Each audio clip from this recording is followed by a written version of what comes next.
Good morning. Oh, Saturday morning, November the 23rd, isn't it? Gosh, 7 more days of November. Anyway, thought I'd say good morning and just excuse me, just 1 minute.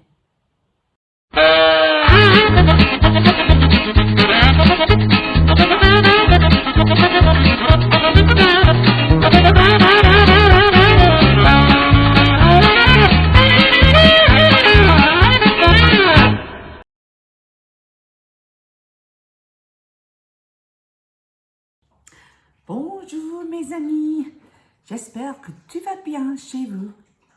C'est samedi. Hey, how cool was that? So you think, I don't want to be I don't have a boring opening every day. And all the time I come and say, good morning. So I thought we'd do a bit of French.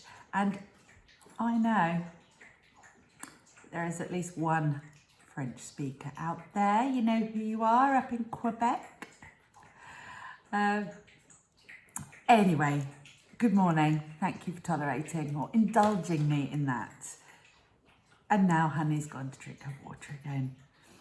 They do, they wait for me to start doing this. Just a quick good morning anyway.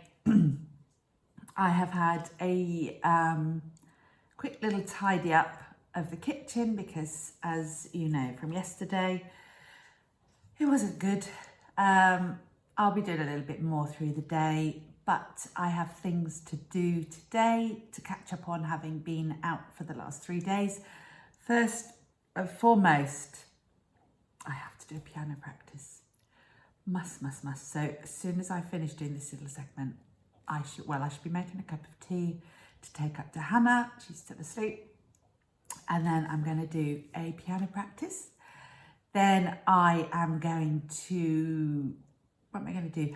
I want to share something with you that I've received in the mail, which is in this yellow box, which I was going to unbox nicely, but last night Gary came home, saw it and opened it and got everything out. Said, oh, this is really good. So yeah, it might not be as it arrived, but hey ho.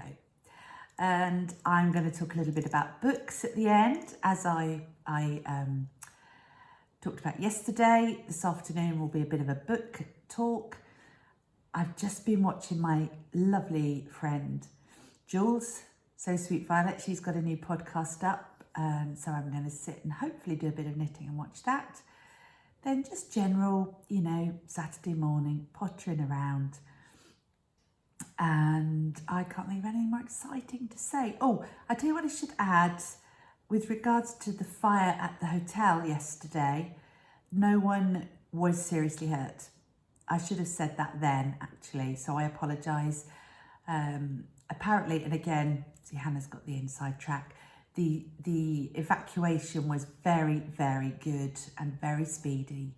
There was some cuts and bruises initially from when the boiler exploded. I believe there was some shattering of some glass and a few people had to be treated for that, but everyone was out before the fire really took hold, before those pictures that you saw yesterday. So it's basically just terribly sad now for the hotel. I haven't seen any pictures this morning, but I expect there's lots of it, just the shell that's left. But these things happen, don't they? And we need to be blessed that nobody was actually hurt. And I think all the holiday makers have been offered rooms in all the other seafront hotels, which is really lovely. So yeah, that was just a postscript for that. Anything else going on here? Oh, I keep getting loads of like brochures. Sarah Raven, this one is. Excuse me, I'm Qatari again today, through the post. And what's this one? Cox and Cox. And I have bought from these in the past, And I really want to look through them in case there's, you know, the ultimate gift in there that I could get for someone. But I put them on the table and then they just sit there and I don't look through them. There are so many things I've got like that. I don't know if any of you do Fly Lady, but one of the things she talks about is paper clutter and, you know, not being bogged down by paper clutter. And at the moment, if you can see my kitchen table, it's amazing you can see me actually because, you know, the paper clutter is up here, so I need to address that later. Anyway, enough of the chat. It's raining outside, so that I've got no reason to go out anywhere today. I think Mum and Dad are coming up later again for a cup of tea. I'm going to make a drink for Hannah to go and wake her up. And I will catch up with you all a bit later. Henry has just picked up that cushion from the floor, jumped up onto my chair and put it down in front of him. What is that all about? So I've sat down to do my piano practice. And look, guess what? Not only that, she's chewing a bone. Henry brought his cushion in to lay on. Okay, let's have a bit of bark, shall we? Ah, that's a bit ironic, isn't it?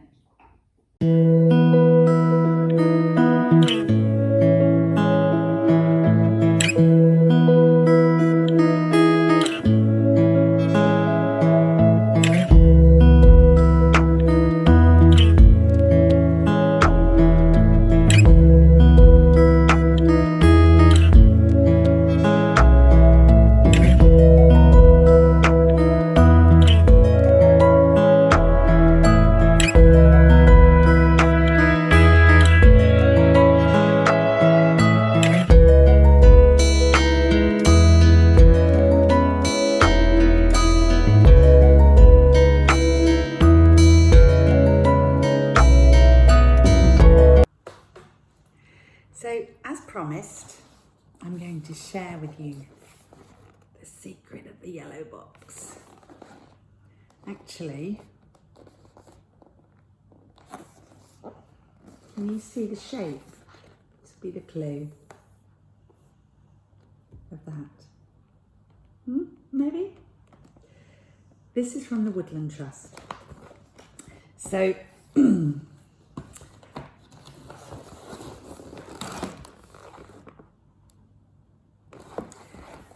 in December, I haven't mentioned this yet. Oh, let's get comfortable. There you go.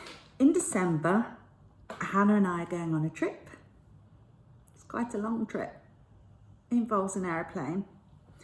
And obviously I like to think that I'm quite mindful of the impact of something like that, environmental impact. You know, not perfect with all this, but how many of us are?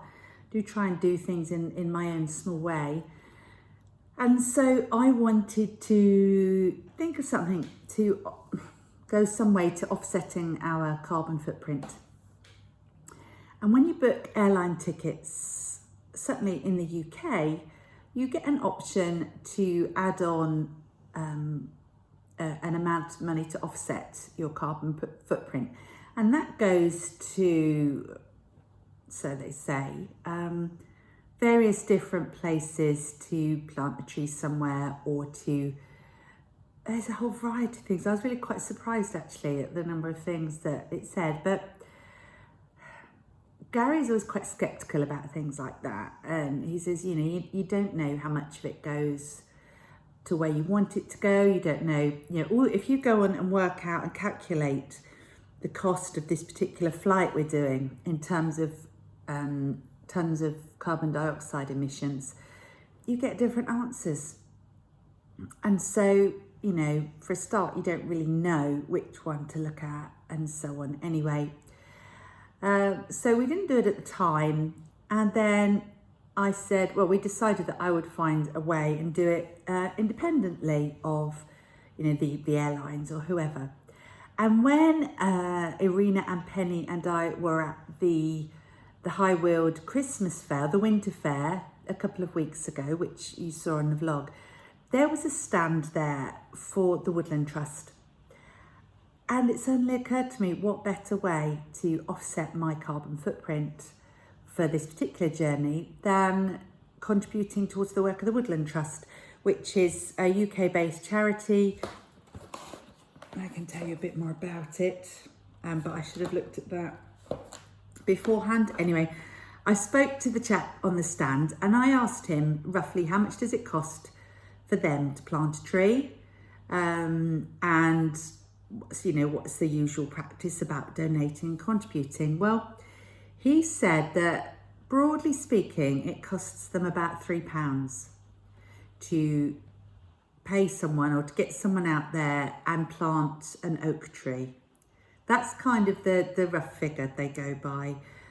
They also obviously do they look after current woodlands as well as replanting. But so I decided, I doesn't matter on the amount, but I based my amount on that, and roughly I'm, rather than making a one-off donation, I've become a member, and I'm going to support them for at least a year, but I suspect I will continue to support their work because I think it's very important. And that was it as far as I was concerned. But of course, when you join these places, you get a little pack of little goodies. So that's what's in my box. So very briefly, I got the Woodland Trust have land all around the country that you can go and visit. So if I go to England and the southeast, there's various woodlands and things that, oh, hang on, there's not a map. Where's the map? There. So that's sort of the southeast, and then you get lists of all the woodlands where they have a presence and work, either planting or protecting or whatever. Sorry, trying to do this on the fly. It doesn't cost anyway to visit these woodlands, but if you go as a member, you know that your pennies might well have contributed to the work they're doing there. So I thought that would be nice. Plus potentially maybe dog walking places. Then I got, oh, there you go. I got a little welcome thing and a membership card, which is very cool. Car sticker, you know, peely offy, you can't see it there. A welcome letter, and then they sent they do a magazine, which I think looks really interesting. Love red squirrels. So I'm going to be looking through that. And then, this is really, really natty. Back in the homeschool days, we probably would have bought one of these anyway. It's a leaf swatch. So when you're out, yeah, that's the right word. When you're out and about, you can you can identify trees by the leaf swatch. And then on the back, so for example, this is one I know really well. We have lots of hazel trees, hedgerows around here. And then on the back, it gives you all the information. And it's laminated, so it's just something nice to put, you know, to have in your bag or in your pocket when you go out, even if you want to test your knowledge. Gary was disappointed that it was leaves. He wanted to see pictures of trees because he finds that easier. But we've got one of those in our back garden, an Acer sycamore. So yeah, and who knows, one day I might even get to go out with grandchildren. Both my children are cringing and rolling their eyes now. It's a long way off yet, but you know, they could be useful. To do some tree spotting, certainly on my local walks and things. So, and also, oh, this is clever. So, hang on. So that's the box, and this bit here. says, think I'm just an old box? Think again. Think what you could use me for. I'm the perfect size to keep all your bits and bobs lurking in that drawer. Yes, I know you've got one. Keys, forgotten screws, elastic bands, hair bubbles, even euros or dollars. So they even go to the point of saying, reuse this box. Don't just throw it away. And if you do, then recycle. So yeah, that was my thing. I'm really pleased. So I feel like I've gone some way to offset my carbon footprint for this flight I'm going to be going on.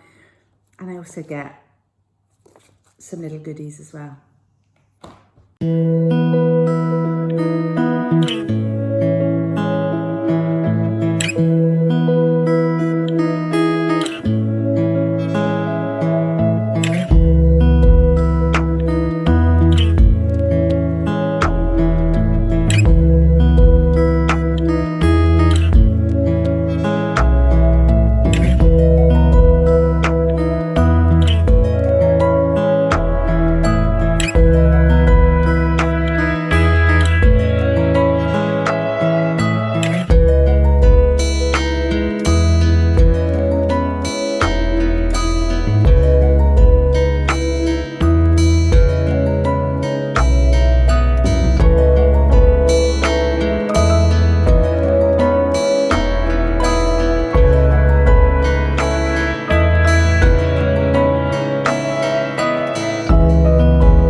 And we're back. Oh, right.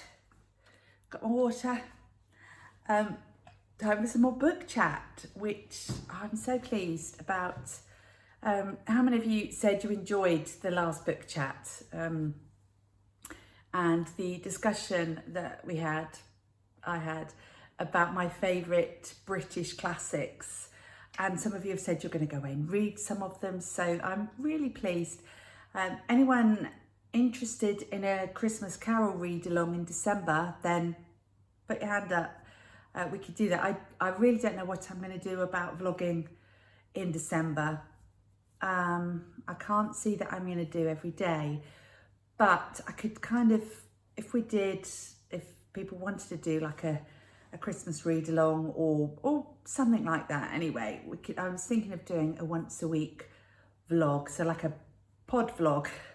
So move slightly more into podcasting about books, and then if I do some vlogs about other bits and bobs and Christmas stuff and knitting and crafting, maybe that's the way to go. I don't know. I don't need to tip that. It's just a straw, but I still tip it. Anyway, let's put that there. Not make that wobble. No. So today I want to first of all respond to some of your comments from last week's book segment. What did I call it? Knit to, read to. See what I did there?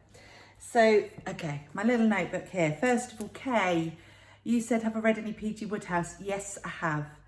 And for some reason, I didn't log it in my book journal.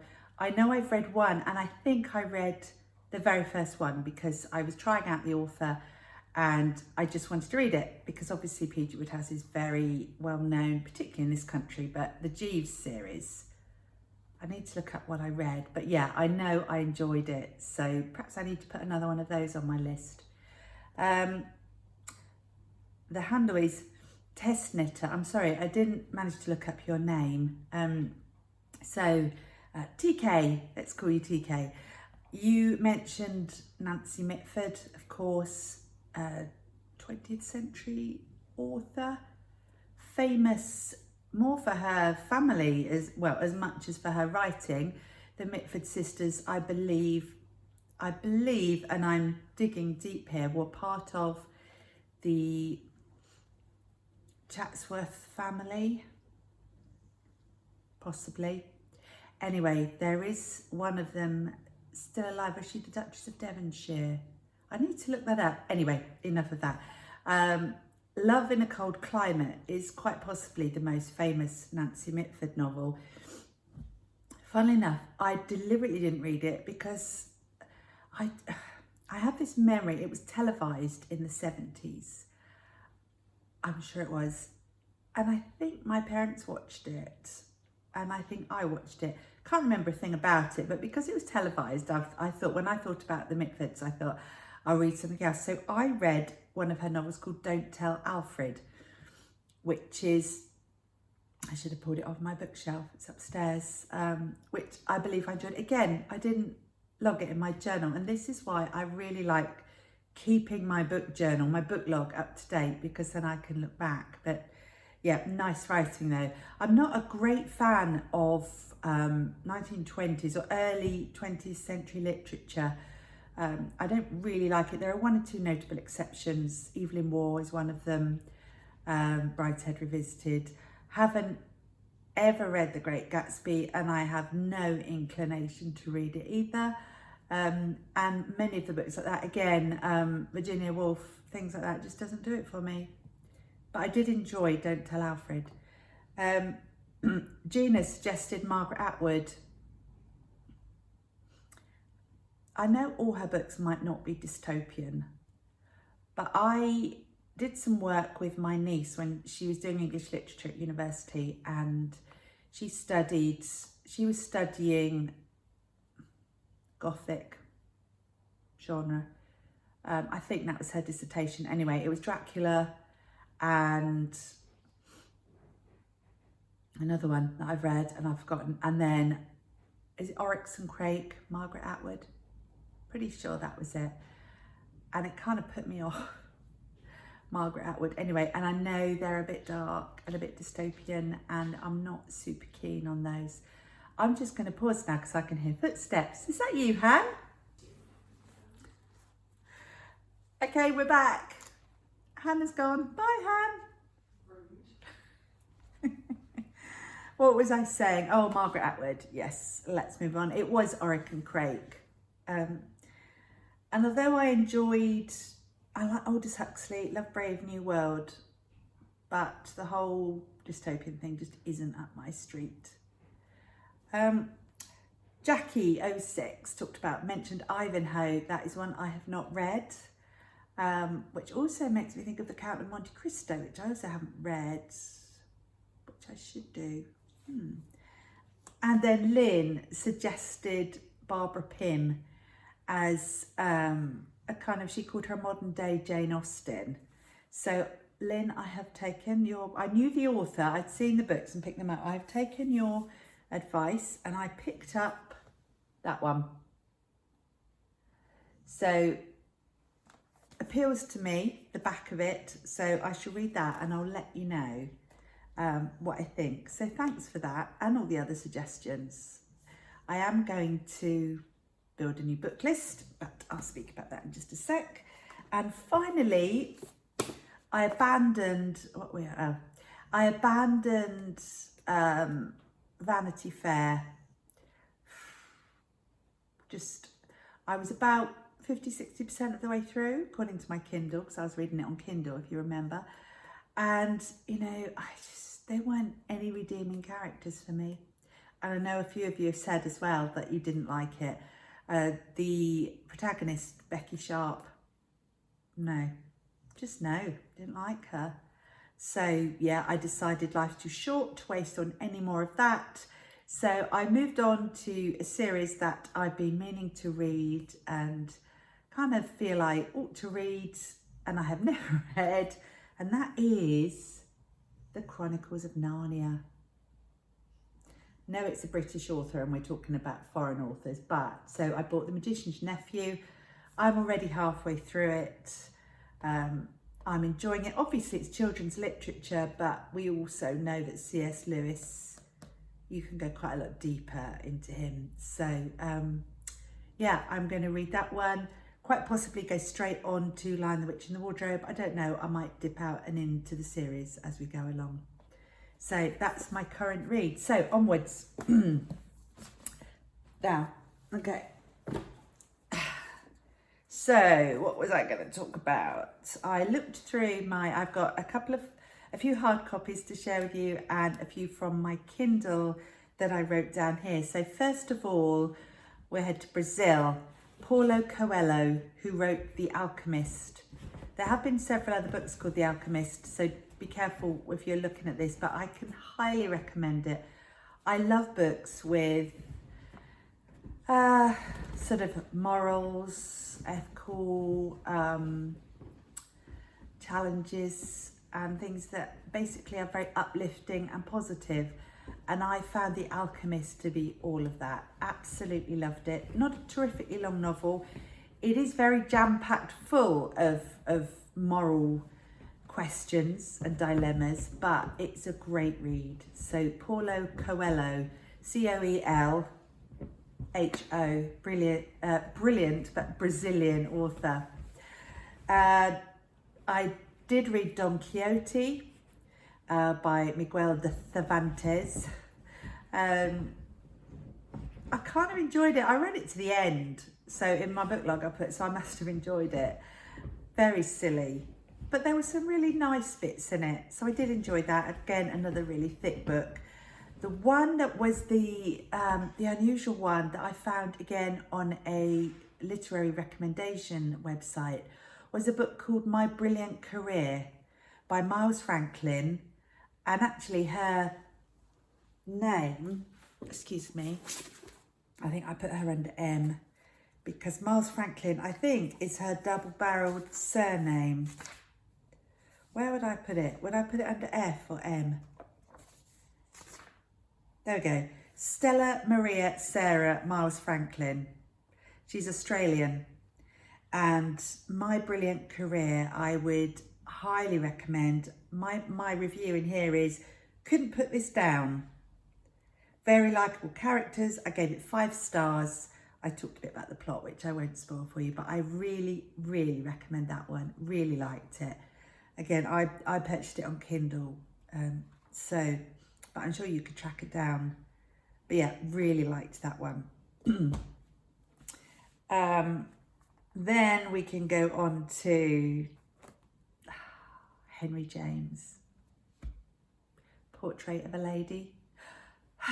I love this book. I don't know whether I love it for its own sake or whether I love it because I studied it at A-level. But I recently reread it because I just love it. James writes a lot about Americans in Europe, and it's, I think it's late 19th century. And I have read Portrait of a Lady twice. I'm sure I've read another of his. It's funny because I really rate Henry James, and yet I haven't read loads of his books, so I need to put one on. I couldn't decide. I think I did start to read one. I've got one on my list anyway. But Portrait of a Lady, absolutely love it. If you can wade through it. Again, it's quite wordy, but the story and the character development, I really, really recommend. So yeah, one of my favourites. Another one along similar lines is Edith Wharton. I read House of Mirth, or at least I was reading House of Mirth. I'd got 60% of the way through it, and then I listened to a podcast where they were interviewing some people who studied Edith Wharton as a novelist, and they were talking about House of Mirth, and they totally gave away the ending.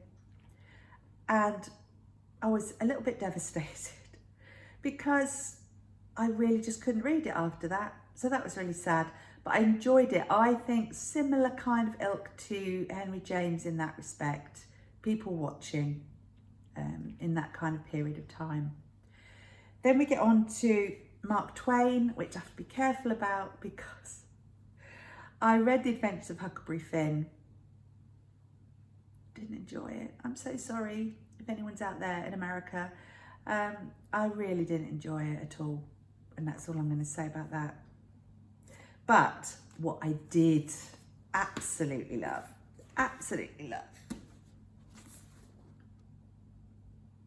Uncle Tom's Cabin. Oh, if you haven't read this and you've any kind of interest in slavery, the whole era of the Deep South, the slavery issues in the United States, around about, when was this? Probably anybody American watching me is shocked that I don't know. Yeah, again, it's late 19th century. This book is brilliant, absolutely brilliant. It's devastatingly sad at times. It's embarrassing in a way. We feel embarrassed, a bit like the whole colonial era was not the best for the British people in terms of how we as a nation behaved towards the countries in which we had colonial rule. And likewise, this, I think, is a bit of a shocker about the way human beings treat other human beings. I certainly treated them in this sort of time. So don't expect a happy ending, but it was a lovely ending. So yeah, does that make sense? Yeah, I just highly recommend this. Harriet Beecher Stowe, Uncle Tom's Cabin, loved it. What else have we got? Look, I've got a little pile here. What about 1, 2, 3, 4, 5, 6? I've got 7 books. I need to hurry up, don't I? Okay, couldn't possibly do American authors without touching on good old L.M. Montgomery. Is it Louisa Maud Montgomery? Lucy Maud Montgomery, that's it. Has anybody not read Anne of Green Gables? If you haven't, get out there now and read it. Just a delight from start to finish. The writing, the story, the characters, nothing not to absolutely love about this. Hannah is actually working all her way through, I believe there are 6 in the series. Obviously she's a Canadian author. I said American, didn't I? I'm so sorry, Canadian. And she writes about Anne, who lives on Prince Edward Island. And there is a whole series of Anne growing up and through the various different stages of her life. I think I have read the first couple. I think I've read Anne of Avonlea. But, love it. Love, love, love. And along the same lines, we then have to go, of course, to Louisa M. Alcott, Little Women. Again, it took me years to read to get round to reading these. Never read them as a child. But again, Little Women, and it's just been made into a new film, hasn't it? Which I believe is being released Christmas Eve in the UK anyway, with Meryl Streep and a few other all-star cast. But yeah, basically 4 sisters set in with the backdrop of the American Civil War. It's a while since I've read it. I'm sorry, I'm going to quickly look. Written in the, again, 19th century. Yeah, it was around about those sort of times. And she was American. So, Louisa M. Alcott, brilliant, brilliant, brilliant. I'm sure you've all read that anyway. Do we need to talk about To Kill a Mockingbird? Similar lines to Uncle Tom's Cabin, actually. Written later, though. Set later as well. But To Kill a Mockingbird, thoroughly recommend it. Hannah has about 3 versions of this. She studied it for GCSEs, I think. Again, you can read it on so many different levels. Love that.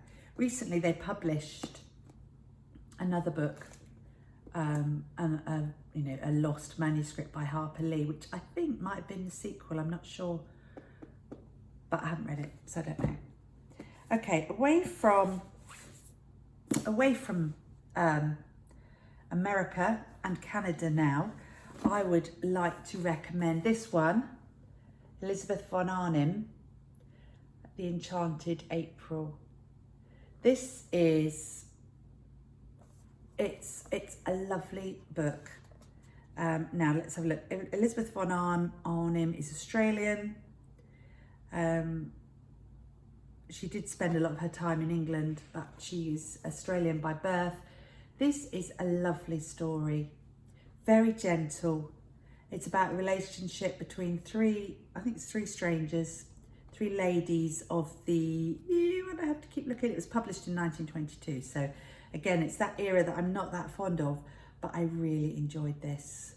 It's gentle, it's funny, it's perceptive, and it's very well written. So I really recommend that to you.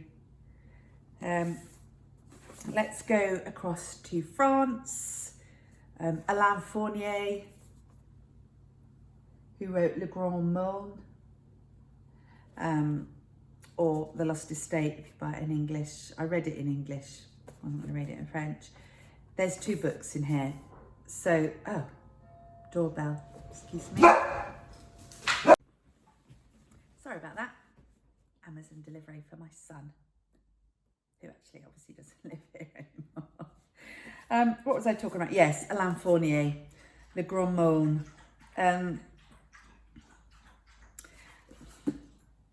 Bit of a quirky one, this, but I read it because I studied French at school and French literature, and I knew of the book. It's quite a classic in France, and yeah, I'm just looking at the back.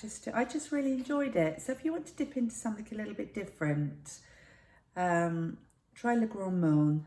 I'll put that there. That's obviously set in France, but it's a story of friendship and of personal growth and all of that kind of biz. And then again, sticking with our friends across over the channel, we of course have Bonjour Tristesse by Françoise Sagan, who is, highly renowned French novelist. Bonjour Tristesse, again, I knew of this book, and I thought, do I really want to read a book with Bonjour Tristesse? Sort of hello sadness, literally translated. It was not what I thought it was going to be.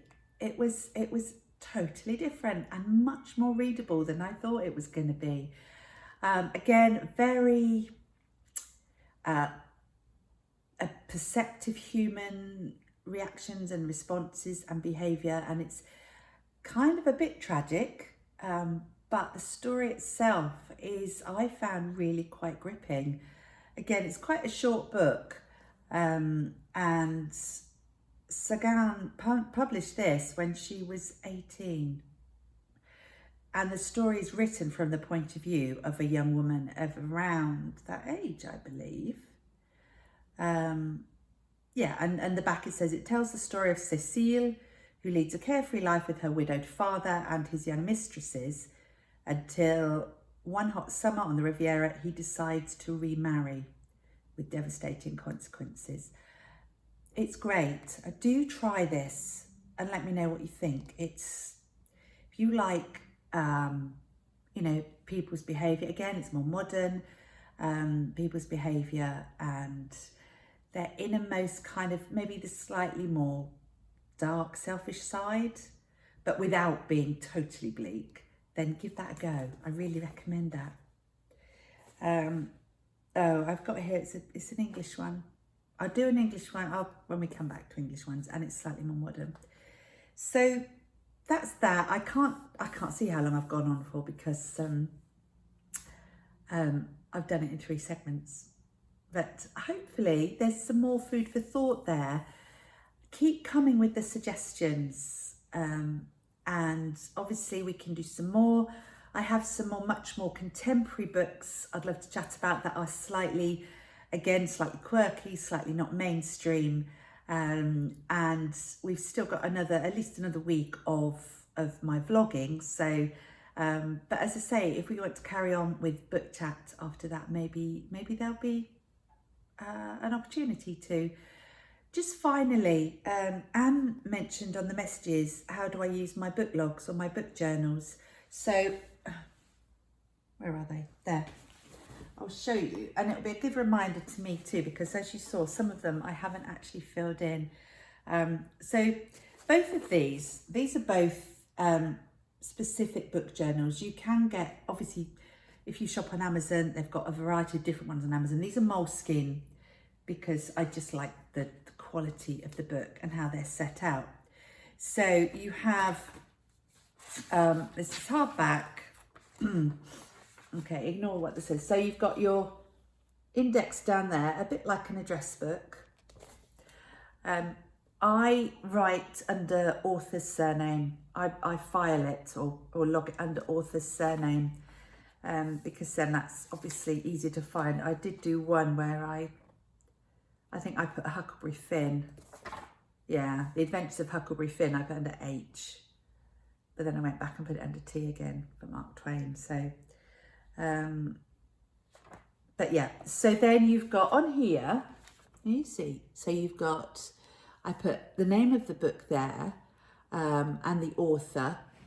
I do the date read, I put there.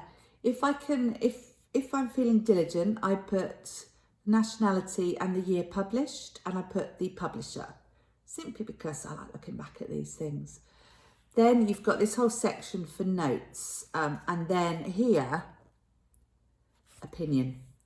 And I just jot down a few lines and put my little thing there so that I can look back and see what I thought. If there's some of them, I put a quote, I'll put a memorable quote in, but others, I leave that blank. So if we went to, for example, what have I put here? Oh, well, there you go. There's one we've just been talking about. So we've got Françoise Sagan, Bonjour Tristesse. I read it in July 2018. It's French. I can't read that backwards. Oh, French. And then I didn't actually fill in there, and I just wrote what I thought there, and I gave it 3 stars. Yeah, perhaps I didn't enjoy it as much as I thought I did.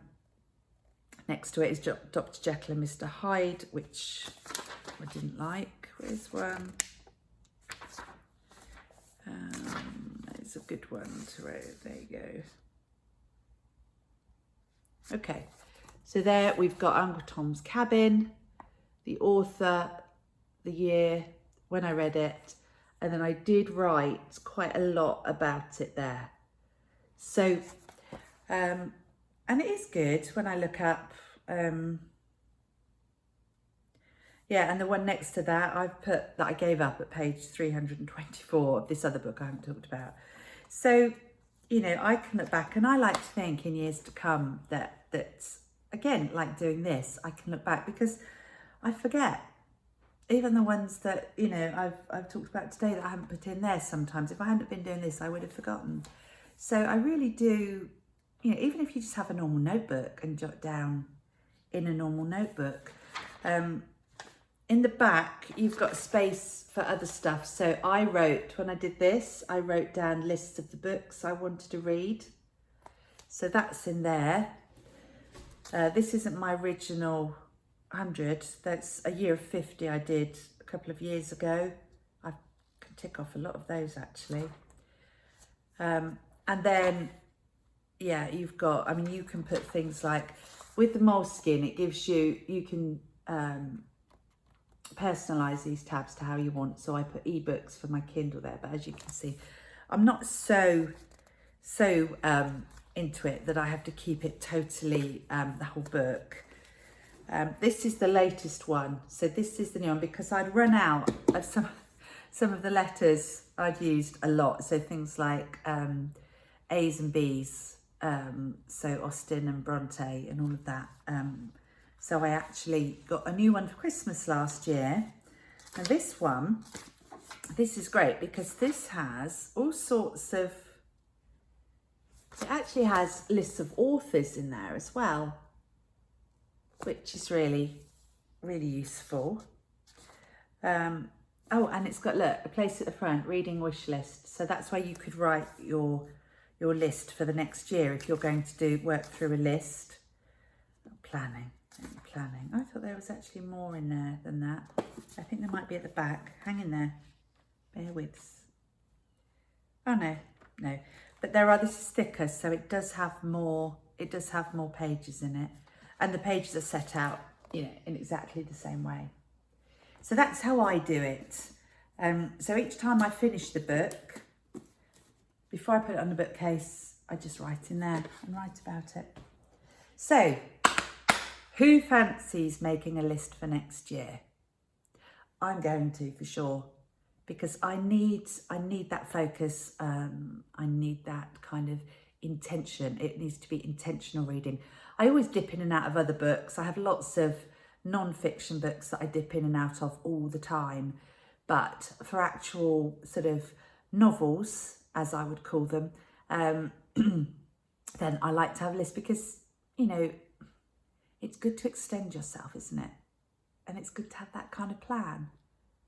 If you're a knitter, you have a wish list of knitting. You have a queue, don't you? Especially if you're on Ravelry, but even not, you know what you're going to be knitting. So that's it. So that's today's. I think this was even longer than last time's.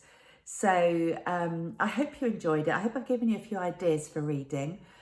Do, again, as before, let me know any suggestions you think, seeing what I like and what I don't like. See if there's anything that you could recommend for me, or if you agree or disagree with any of my reviews on the books. So for now, I will say goodbye. This will be at the end of the vlog again today, so I should just say, yeah, ta-ta. And that's the end of the book segment for now. Happy reading.